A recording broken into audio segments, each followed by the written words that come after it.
Alright, lads, so today we got the announcement of the return of FULLBRING Bankai Ichigo, Askin, and also Bankai Senjimaru. This is now their second time returning, this time right before the upcoming 10th anniversary.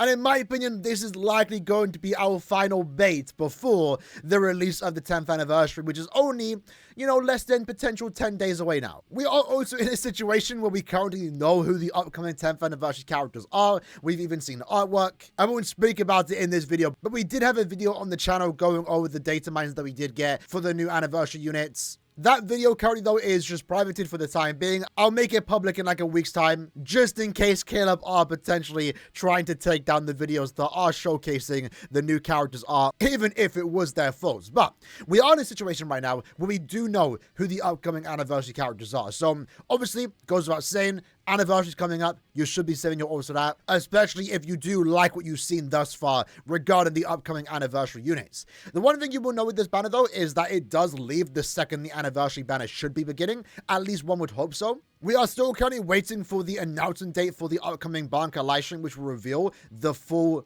details about the new upcoming anniversary units. And I'm really hoping that it will be around the 18th, 19th, maybe even 20th. But there is a potential chance, because I feel like it's worth mentioning, is that we could potentially see this banner leave on the 22nd, in my case 8 in the morning, and then later that day, we get the reveal and the release of the 10th anniversary banner. That's been the trend they've been doing with the renewed Aizen and Byakuya banner, and then also the Ichigo and Okura banner. They released and revealed at the same time, essentially. I think for a 10th anniversary banner, it shouldn't be released and revealed on the same day. I want some build up to the announcement, especially now that it's technically been leaked. So I would like to say we should know what the upcoming anniversary banner is going to be in terms of fillers and also the full details about the characters around the 20th, maybe 19th. And we should know the official date in the coming days. I would like to say Monday is when we are going to get the details of when the Bankai live stream, the place where the anniversary characters are going to get revealed, will be announced. So if anything, when this banner does release tomorrow, I don't think you have to summon right away. It's fine to wait a couple days, see what the anniversary is going to bring if possible, and then decide to summon. Because in my opinion, right from the get-go, I guess, I do think it is worth pulling on. Now, the filler ball itself could be better. It's not the worst that we've seen. Not the best that we've seen either. No super new 2025 or post 9th anniversary characters here as fillers. But if I was a new player that had plenty of free orbs to gather up, or let's say hypothetically, if I was to start a new account, I would be pulling on this banner just for the headliners alone. It really is an Ichigo and Senjimaru banner. And we'll talk about Askin. Askin's also great too. They're kind of ranked in tiers, right? It's like the second set of free characters, Misaki, Toshiro, and Yuha, are all pretty decent characters. And then below that, you kind of have like the lowest tier, but characters that nonetheless might actually offer some value on your account. So I think if you are new and you don't have Ichigo or Senjimaru, I do think this is a banner that you should be summoning on. At least at most 10 steps, you don't have to go down to 0. Remember, this banner doesn't have a pity system. So unfortunately, there is a hypothetical situation where you could go to step 25 and not get the character you want. But I think if you're a new account, 5 to 10 steps on some of the better characters in the game, even right before the anniversary, isn't a bad thing to do. I think the main character you should be summoning for here is Ichigo, because having a closer look at the actual characters, right? Not only is it a really cool Ichigo, I mean, it's a fan favorite, right? Everyone loves the FULLBRING Bankai armor. It's also taken from episode 7 of 1000 Year Blood War. Very cool animations, the black and white Getter. This character is really cool. Just based on his gameplay and also visual, that is a massive selling point for this character. And the reason alone I would recommend, summoning for this character, but he's also just a great character nonetheless. In terms of damage output, he has some of the highest in the game. Although, to be fair, with the upcoming 10th anniversary, it might not be as crazy, but I don't think this character is going to get power crept anytime soon. I feel like he's going to be very relevant for a long time. I mean, if this character was to ever get, not relevant, any character in the current game would also not be relevant, so keep that in mind. I think many people would class this character as the, best or second best character in the game, because he has a 60% Berserker, that's strong attack damage if you are new to the game, and then Frenzy Free, which increases the amount of hits that his strong attacks do have. So So just crazy damage alongside having like a really good strong attack kit. He has weakening plus, so you have that extra 50% damage when you do inflict a status augment, and with the increased status augment chance and also extra hits on his strong attacks, he's very likely to inflict weakening plus. His EX attack increases SP boost by an additional 100%. So again, going back to this particular skill here, right? His increased status augment chance, when he has the 80% spiritual pressure boost and then you decide to use that EX attack, you're essentially going up to a 360% spiritual pressure boost. With all that combined, it just makes him one of the best characters in the entire game. Really good killer to have too. Overall, if we ever want to talk about perfect units in the game, this is one of them. I don't think at this point in time he has a single flaw. Every skill that he has is great, and in my opinion, it's for a great character.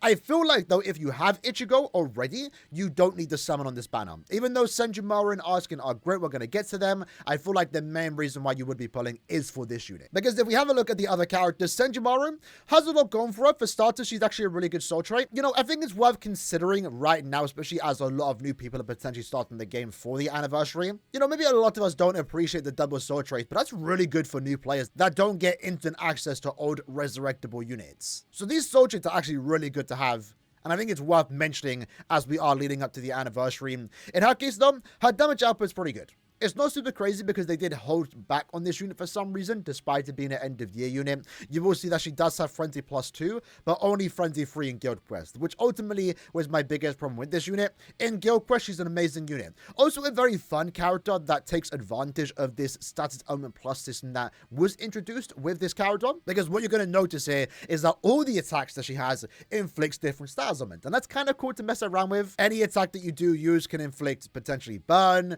you know, lacerate, freeze, drain, paralysis, and they all stack at the same time, so you get to do some pretty fun stuff. But due to the lack of Frenzy 3 and also no, you know, traditional killer effect, the Captain Killer is really only seen against bosses, more specifically in Guild Quest. You know, you might not use her that much outside of Guild Quest, but she is a good character. Compared to Ichigo, not as good, but still one of the better characters in the game, in my opinion. And again, for the context of Guild Quest, where she is designed, the merely Captain Guild Quest, she's a super safe and great character to use, and that's where you are gonna, you know, use her and get a lot of use out of this unit. One thing that's also worth mentioning too with this character is the EX ability, as it does boost and also debuff the enemies. Very similar to 9th Anniversary Gremmy, it's one of the better EX attacks in the game. And we only really see EX attacks like this during end of year and anniversary. And that's why, you know, 9th Anniversary brought these two EX attacks, the SP boost and also the debuff and boost. That's what Gremmy and Kenpachi had. And then Ichigo and Senjimaru basically had the exact same thing. So Askin right now is also a very solid normal attack damage character. Has 2 killers, which I think is quite noteworthy. If you do like normal attack damage characters, he is one of the better ones, especially with his damage output, having Flurry plus 3,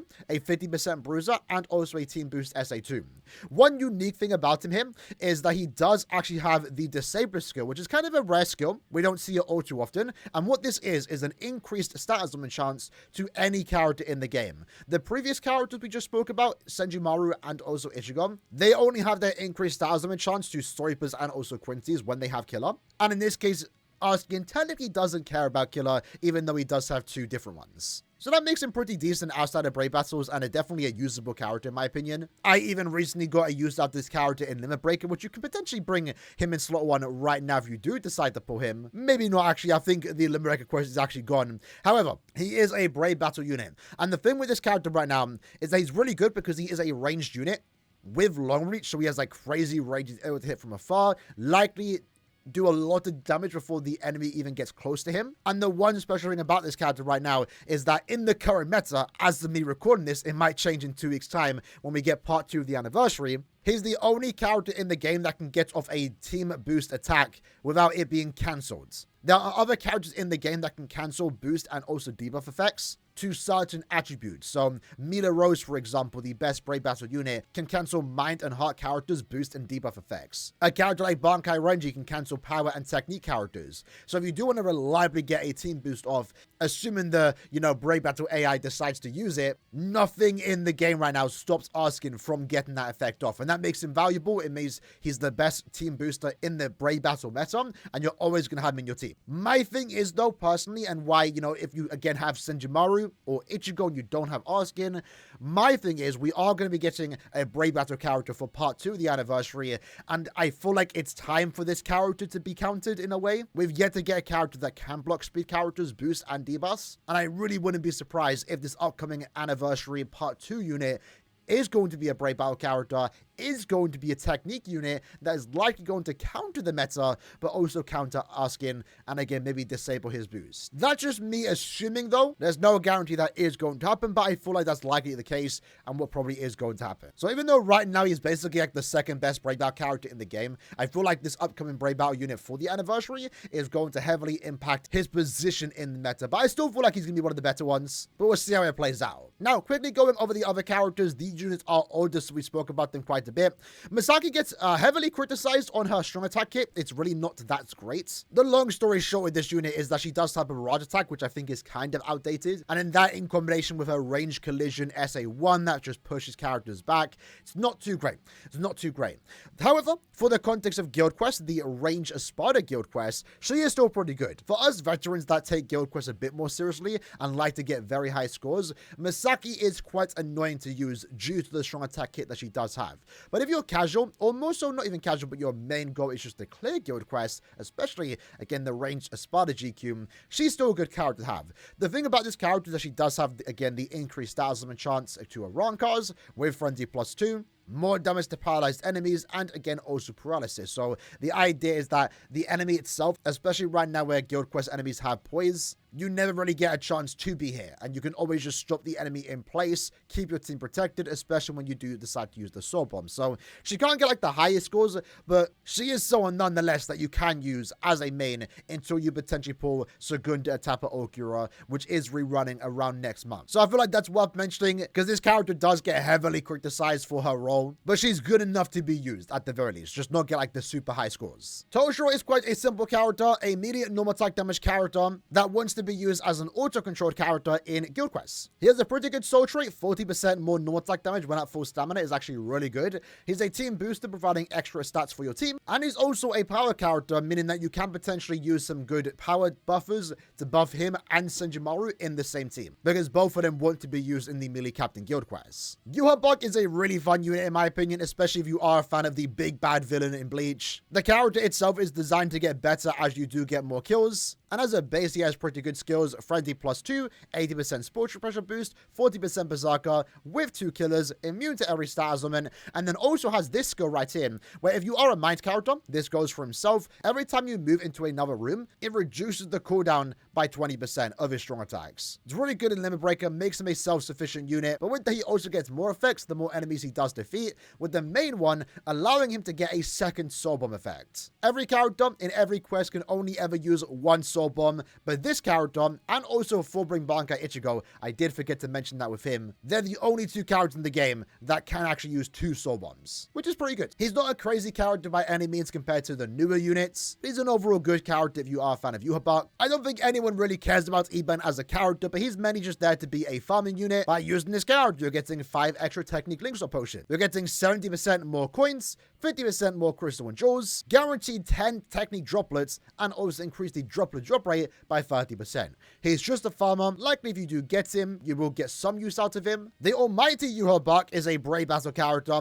At this point in time, compared to some of the newer characters, he really only works in the higher leagues when max transcended. So if you did want to use this character in brave battles, it does require quite a bit of investment, and even then there's always going to be better options. And then Bambietta, not really a great character. Damage output is very lacking. However, she is actually one of the better soul traits in the speed attribute, offering 20% more full stamina damage and also recharge. And that pretty much wraps up the banner. I don't normally spend, I think, this much time on a rerun banner, but I feel like it's worth talking about the characters once more because as we do lead up to the anniversary, there's a lot of returning players and a lot of new players. If you never had a chance to summon for these characters, I do recommend it. Even if we are so close to the anniversary, I think Ichigo especially is just a great character. He's worth pulling on. Maybe not go down to 0. As always, remember any orb spent here is less orbs on the anniversary, but I do feel like it's worth at least trying a few attempts to try and get these characters. 10 steps max maybe, go to step 12 if you can, but make sure again you do have orbs for part 1 and 2 of the anniversary, which will be happening July 22nd, and hopefully again we do get the reveal a few days beforehand. We should be getting the Bankai Ichigo announcement on Monday, so look forward to that. Either way, hope you guys enjoyed the video. Let me know if you are summoning for this. I know my main account is skipping, but I very well might be making a new account just to summon for these characters and get Ichigo. Either way, I'll see you guys next time. Take care and peace.